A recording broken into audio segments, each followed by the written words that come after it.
wabarakatuh ya.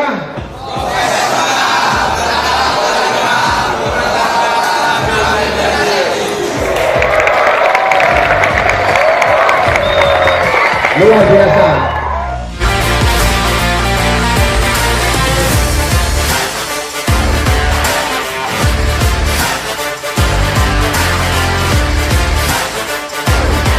SMK.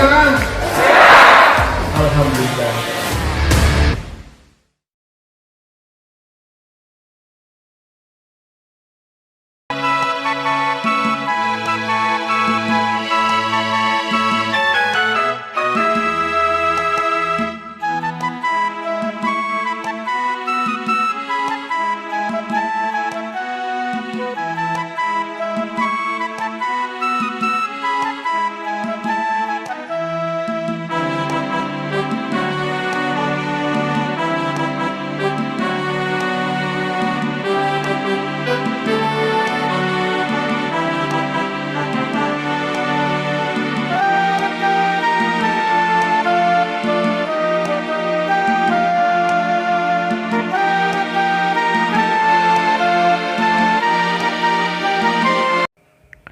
Assalamualaikum warahmatullahi wabarakatuh.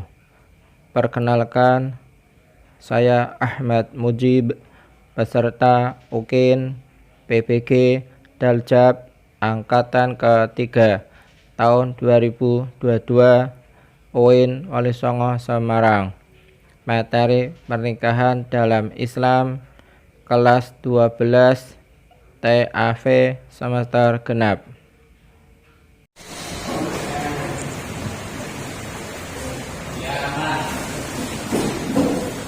Assalamualaikum warahmatullahi wabarakatuh. Waalaikumsalam warahmatullahi wabarakatuh. Selamat pagi anak-anak. Bagaimana kabarnya hari ini? Alhamdulillah pada pagi hari ini yang sangat cerah hari ini. Sebelum kita mulai, tolong bajunya dirapikan, dicek perhatiannya. Ya, kalau yang rapi, silakan duduk kembali. Kekuatan bisa misalkan untuk memimpin doanya. Siap, doa mulai. Bismillahirrahmanirrahim. Raditu billahi rabban wa bil islami dinan wa bi Muhammadin nabiyyan wa rasulah. Rabbi zidni ilma wa akhirni ya rizki wa barik fi ma razaqtani waj'alni maqbulan fi kulli dari waj'alni min uyuni waj'alni wasiran min dunya wal akhirah wa minal muqarrabin ya kasiran nawal ya hasanul kalam ya qariban bila jawab ya mu'yan bila lisan alhamdulillah minna wa syukur ala kulli hal. Amin. Anak-anak sekalian, aku akan mengabsen kehadiran siswa. Tolong disimak baik-baik. Chandra, Raden Bayu, Ahmad Rehan, Ahmad Samsul, Alvin, Diwandra, Syekh Buntor, Hidayat. Alhamdulillah semuanya hadir pada materi kali ini. Alhamdulillah berarti tandanya semangat memiliki semangat dalam belajar pelajarannya materi PAIB. Sebelum kita mulai, Pak Guru akan bertanya sebentar tentang materi yang lewat. Apakah anak-anak masih ingat materi yang kemarin? Masih coba. Wanita yang hendak dinikahi karena keturunan, wanita yang hendak dinikahi karena hubungan persekutuan, wanita yang hendak dinikahi karena perkawinan. Ya, itu adalah materi yang kemarin. Ini apa? Mengenai tentang mahram, wanita yang dilarang atau dinikahi. Ada berapa? Ya, antaranya adalah persesuaian, keturunan, Dan terakhir adalah karena perkawinan. Karena itu tidak boleh untuk dinikahi. Hukumnya adalah haram dan juga dilaknat oleh Allah Ta'ala. Oke, tadi adalah tanggapan teman kamu mengenai materi yang lalu. Coba Fairan, bagaimana tanggapan yang materi yang lalu, masih ingat atau tidak? Pembahasan materi yang kemarin tentang perbedaan antara mahram yang mungkin terletak pada artinya, yang mana mahram adalah wanita yang haram dinikahi, baik selamanya ataupun sementara. Sedangkan muhrim merupakan orang yang melaksanakan ibadah ihram, haji maupun umrah. Betul, itu adalah materi yang kemarin. Jadi apa? Kemarin tentang mahram dan muhrim itu ada perbedaannya. Kalau muhrim itu adalah seseorang yang sedang melakukan ibadah haji, yang sedang menggunakan ihramnya. Sedangkan mahram itu adalah sesuatu yang dilarang untuk dinikahi. Sebelum kita mulai pelajaran selanjutnya, nanti Pak Guru akan menanyakan sebuah video. Nanti disimak baik-baik, diperhatikan, setelah itu dikomentari tanggapannya bagaimana mengenai video tersebut. Kisah Nabi Muhammad Sallallahu Alaihi Wasallam, pernikahan Muhammad dengan Khadijah. Sejak 2 bulan pasca kepulangan kafilah dagang Khadijah yang dipimpin oleh Muhammad dari Syam, kekaguman Khadijah kepada Muhammad semakin bertambah. Demi menjaga kehormatannya, Khadijah meminta kepada Nafisah binti Bunyah untuk menanyakan perihal lamarannya kepada Muhammad. Setelah terjadi kesepakatan antara kedua keluarga, akhirnya Muhammad dan Khadijah melangsungkan pernikahan. Khadijah memiliki seorang sahabat bangsawan bernama Nafisah binti Bunyah. Keduanya akrab seperti layaknya kakak adik. Pada suatu kesempatan luang, Khadijah bertamu ke rumah Nafisah. Setelah sekian lama tak bersua, ia pun mengetuk pintu rumah sahabatnya itu. Assalamualaikum warahmatullahi wabarakatuh. Waalaikumsalam warahmatullahi wabarakatuh. Tunggu sebentar. Oh, Khadijah, mari masuk ke dalam. Terima kasih. Maaf, aku baru bisa mengunjungimu sekarang. Tidak perlu merasa bersalah begitu. Aku tahu engkau sibuk mengurus bisnis. Engkau baik-baik saja, bukan? Bagaimana kabar anak-anakmu? Alhamdulillah, aku baik. Anak-anak juga dalam keadaan sehat. Bagaimana kabarmu, wahai Nafisah? Aku baik, tentu saja. Alhamdulillah. Wajahmu tampak ceria. Apakah ada hal baik yang belum aku ketahui, wahai Khadijah? Iya, seperti yang kau lihat, Nafisah. Aku ini memang tidak bisa menyembunyikan rahasia darimu. Nafisah mencoba merayu Khadijah. Beberapa waktu lalu, Nafisah mendengar kabar bahwa sahabatnya itu telah menolak beberapa lamaran dari beberapa pembesar Mekah. Sebentar. Biarkan aku menebak apa yang membuatmu mengunjungiku di tengah kesibukanmu berbisnis. Jangan bilang ini tentang calon pendampingmu. Iya, lagi-lagi kepadaku benar, Nafisah. Tapi, apakah kau tahu apa alasanku menolak para ulama itu? Karena harta yang kau miliki? Iya, itu salah satunya. Aku tidak ingin mereka menikahiku hanya karena harta yang kumiliki, kedudukan, atau fisik yang tampak indah di mata manusia. Sudah lama aku memantaskan diri untuk mendapatkan seorang pendamping yang berakhlak mulia dan dapat membimbingku ke arah yang lebih baik. Bagiku, harta kedudukan itu tidak penting. Nafisah tahu benar bahwa hanya ada satu laki-laki di Mekah yang memiliki kriteria calon suami Khadijah. Lelaki itu adalah Muhammad yang terkenal dengan gelar Al-Amin. Aku tahu siapa laki-laki yang kau maksud. Baiklah, demi sahabatku tersayang, aku akan berbicara kepadanya. Emangnya siapa? Aku belum menyebutkan namanya. Dia Muhammad, pemuda bergelar Al-Amin. Apakah aku salah? Iya, engkau tidak pernah salah dalam hal menebak. Terima kasih banyak, wahai Nafisah, sahabatku. Khadijah tidak heran dengan kecerdasan yang dimiliki Nafisah. Selain cerdik, Nafisah juga dapat dipercaya. Hal itulah yang mendasari Khadijah meminta bantuan kepadanya.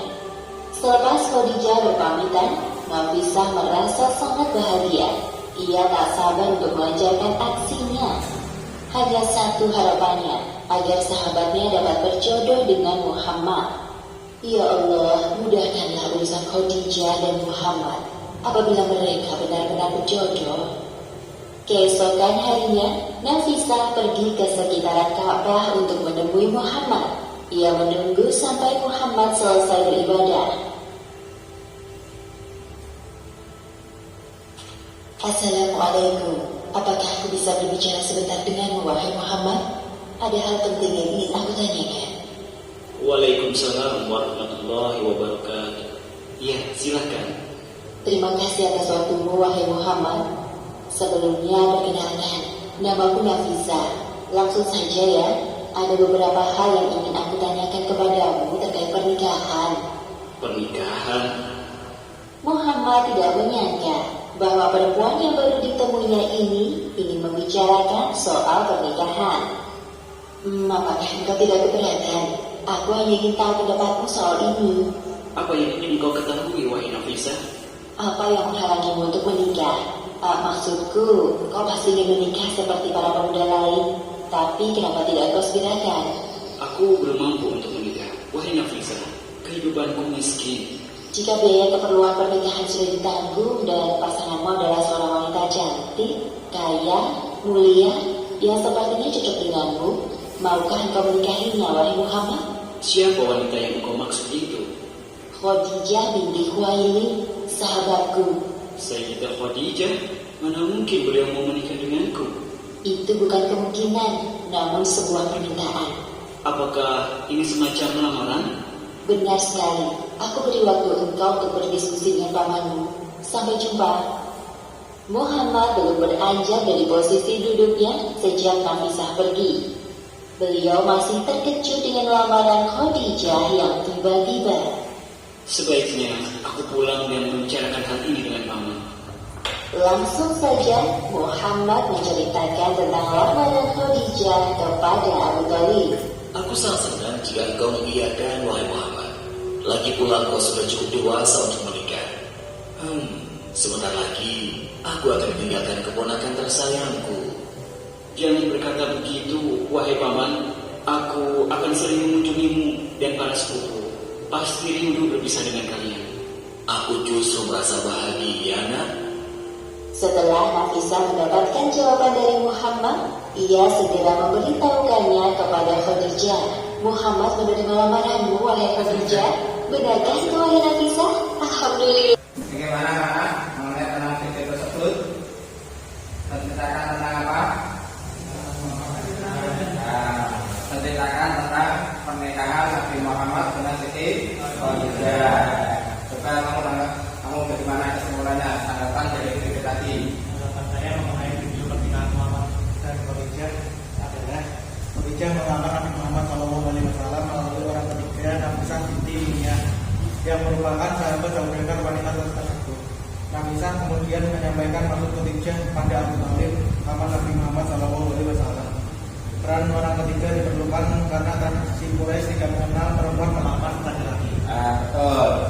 Tanggapan dari teman kamu mengenai video tadi ini apa? Khadijah melamar Nabi Muhammad SAW melalui biaya ketiga teman dekatnya yang bernama Nafisah. Kemudian bertemu dengan Nabi Muhammad SAW untuk menyampaikan keinginannya. Jadi apa? Melamar Nabi Muhammad karena di Quraisy itu tidak mengenal perempuan itu melamar laki-laki.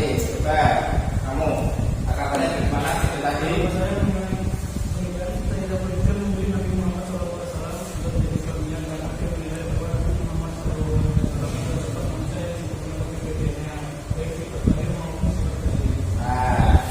Itu adalah Siti Khadijah.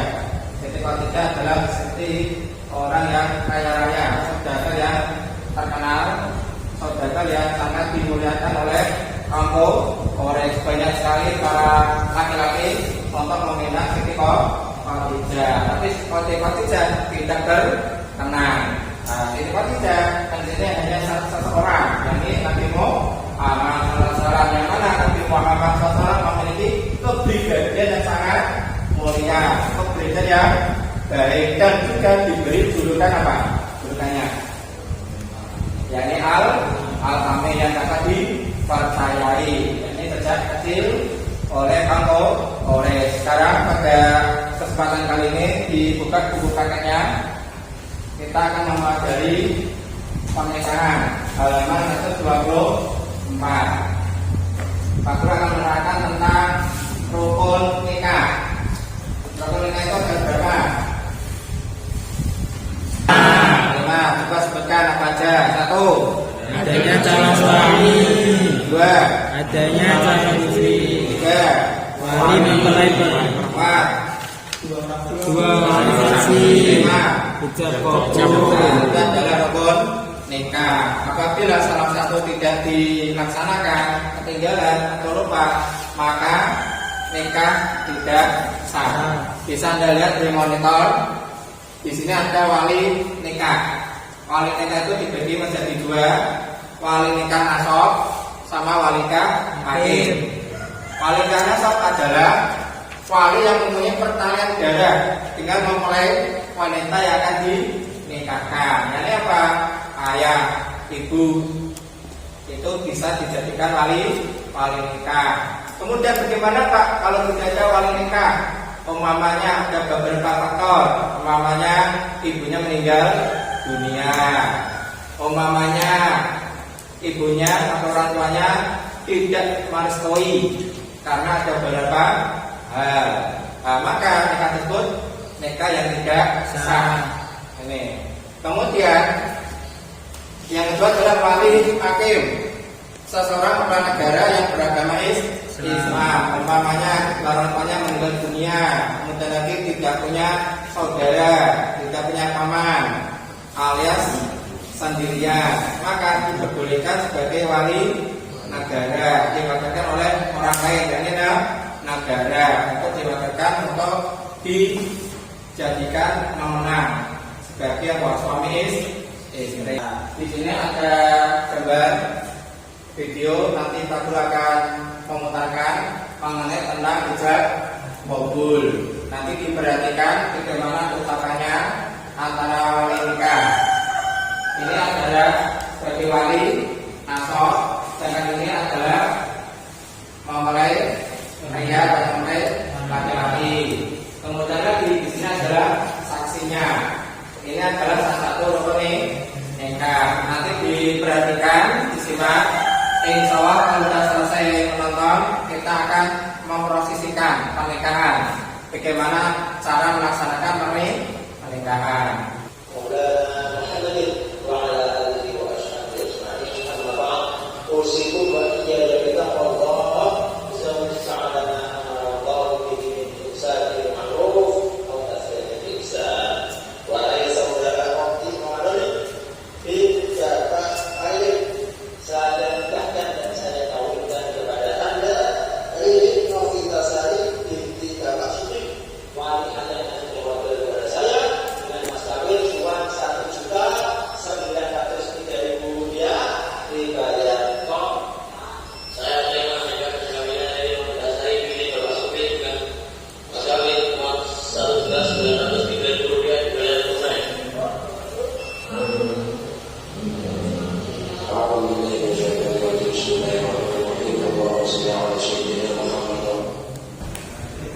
Saat ini sampailah kita pada acara terpenting dalam kehidupan kedua mempelai, yaitu ijab kabul.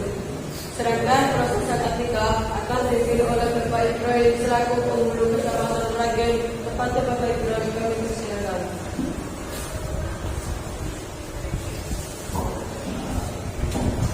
Kami persilakan pula Ananda Sabah Al-Mustafa selaku calon mempelai beliau.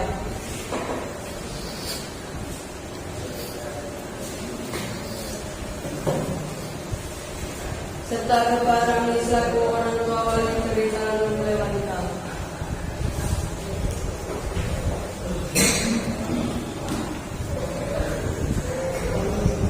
Saudara Eka Mustafa bin Mustafa, saya nikahkan dan saya kawinkan Anda dengan anak perempuan saya Atika Pusidia dengan mas kawin uang 1 juta rupiah dibayar tunai.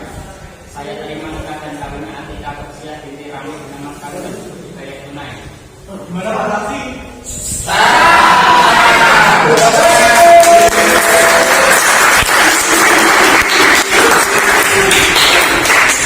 Kita kembali ke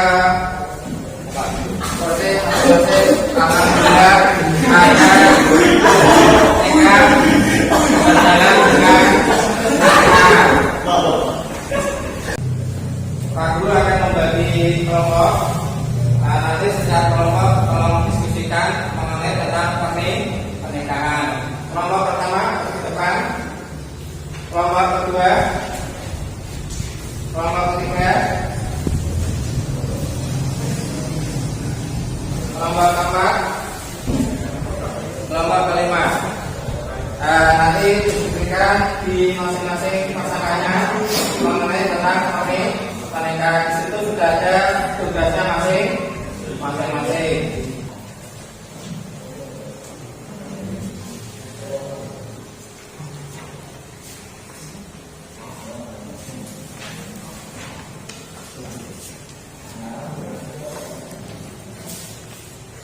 Ini bagaimana cara menulisnya? Pertama,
perbuatan pernikahan sesama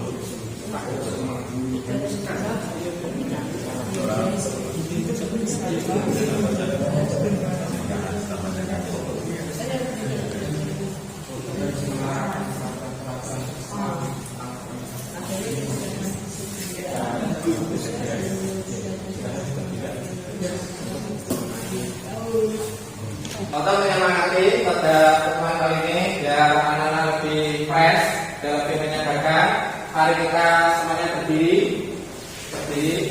Kita akan nyanyi kebanggaan SMK untuk yang SMK bisa, SMK hebat, SMK bisa, SMK untuk yang profesional.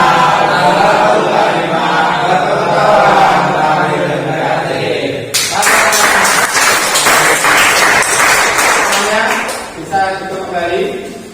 Alhamdulillah kasih tugas kelompoknya, kasih tugas sekarang adalah hasilnya. Kelompok ketiga masuk ke depan bagaimana hasilnya mengenai tugas yang Bapak berikan. Hasil kelompok 3 mengenai pernikahan sesama jenis. Hukum dan alasan pernikahan sesama jenis sudah jelas melanggar nilai-nilai ajaran agama. Rasulullah SAW bersabda, "Anallahu man amila amalan qaumi lutin.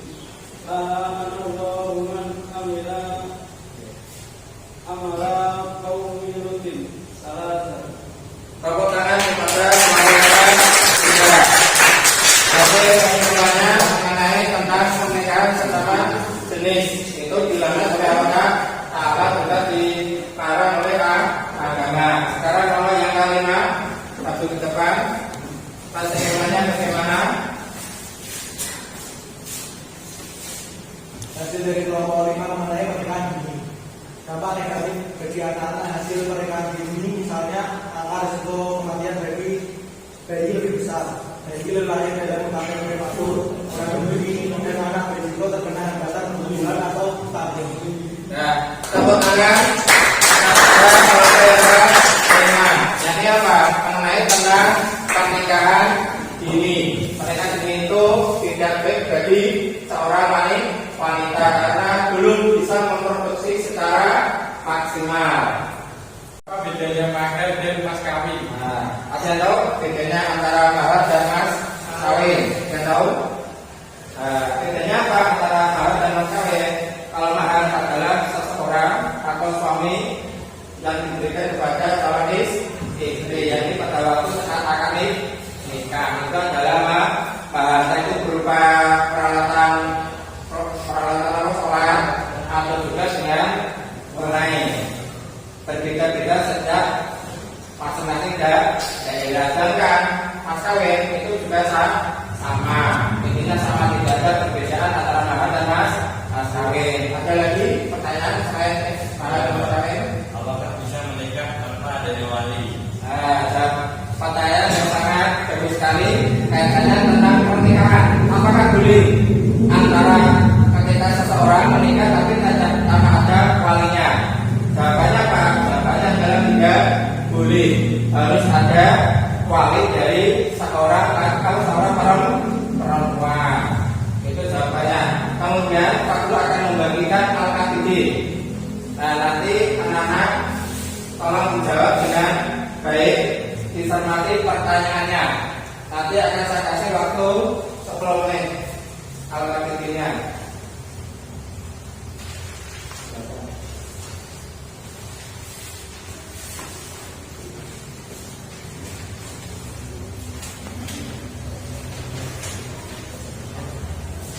Yang dikerjakan al-KTD-nya.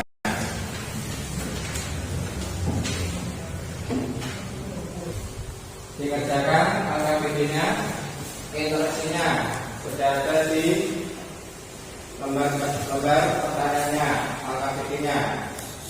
Saya kasih waktu 10 menit untuk mengerjakan al-KTD-nya.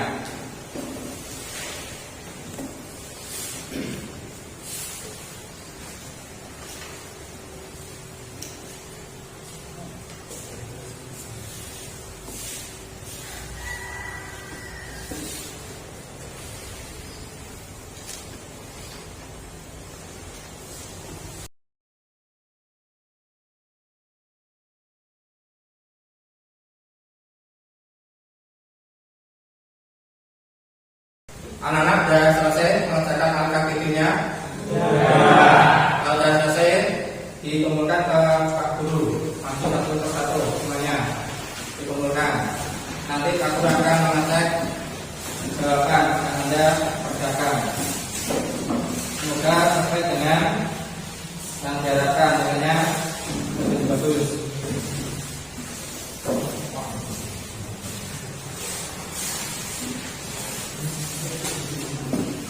Pada pertemuan selanjutnya, buka halaman 200.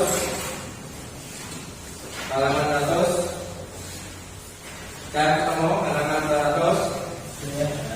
Nah, nanti halaman tersebut akan kita bahas pada materi selanjutnya, yakni mengenai tentang bab mawaris. Kita akan pelajari bersama-sama. Kita akhiri pada pertemuan kali ini dengan membaca walasri yang akan dipimpin oleh ketua kelas. Yang berdoa mulai. Bismillah.